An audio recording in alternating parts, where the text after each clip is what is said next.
Say welcome, everyone. Thanks for coming, and hand it over to Ruth Hesse, who is she's an arts writer, was the editor, the arts editor for, was it Art in Australia?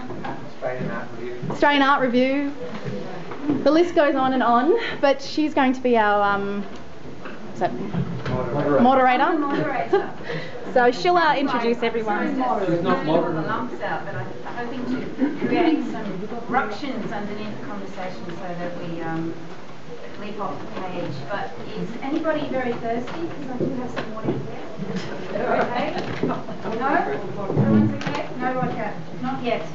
Not till afterwards. So this really interesting exhibition, which challenges you every time you walk into a different space. First of all, Adrian is known to all of you, of course.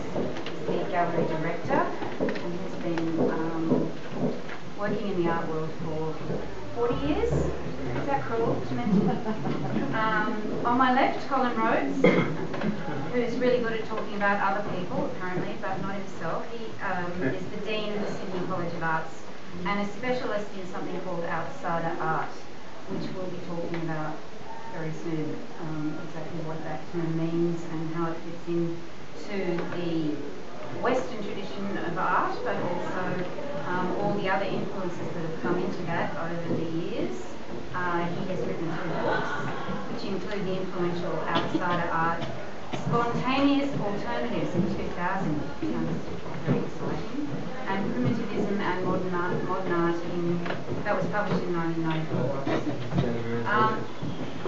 He is also the director of something called STOARC, which stands for the Self-Taught and Outsider Art Research Collection, which is based at the University of Sydney. And when the wind strikes him, he has exhibitions of his own work. On my right, Camille, Masson-Talansier, is that how you say it? My French is so terrible.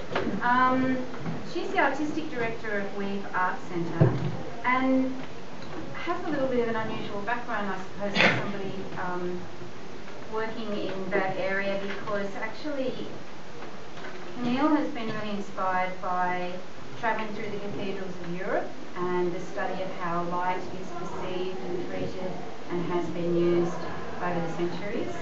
And she is artistic director of she was in 2007, she was appointed as the director of Lockhart River Indigenous Art Centre in far north Queensland, and this had quite an incredible effect on you, didn't it? It really changed direction for Camille. It was the first time that she'd been involved hands-on with it in the Indigenous community, and she'll probably talk about that a little bit more very soon. In 2009 she joined Weave, and she's responsible for their arts program. And just a little bit about Weave, which is most of the work in this room. Correct? Some of them. No, some of the work in this room. Around there, but not. Okay. So if you're out there, For those of you come out in there, later. you can't see it. It's a not-for-profit organisation which is established in the Redfern and Waterloo area.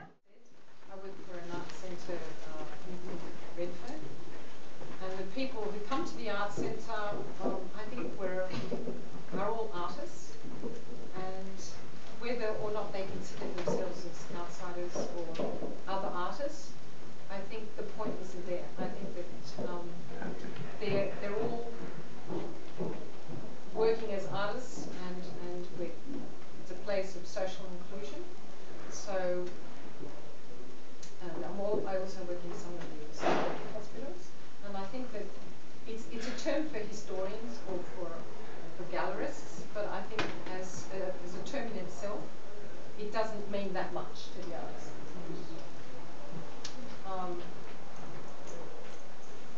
I think that people who are working, for example, without that reference point of world history, of world art history, some of the people I work with, for example, in the psychiatric hospitals, are working because they need to survive. They're working at their art because it's a means of being alive. And I think that all the rest is up to historians to muddy Does anyone have anything they'd like to contribute to that? Adrian? Well, I just want to say that it strikes me as, you said that we as Westerners view everything through the frame. That the art market itself is a frame, and that every art world is an elitist construct, and that if you can't put a value on something, or if something's produced, like I remember, for instance, there was a program made some time ago called Art from the Heart, in which they went around, these producers went around to all these different communities, and the question asked all the time was, do you paint for the love of it, or do you paint for the money? As if painting for the money made you, you were part of the market. But if you didn't paint for the money, then, Colin, is that one descriptor of an outsider?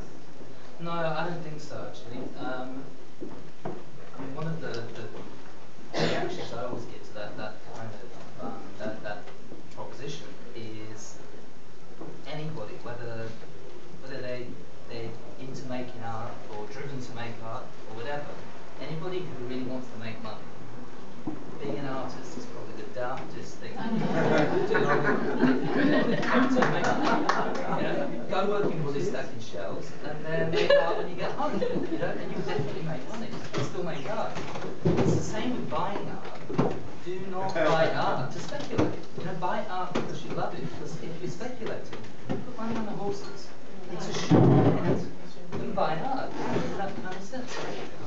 I assume everyone here, if they buy art because they love it. If it happens to increase in value, well, that's fantastic. But if what you want to do is make money, art is not the game for you.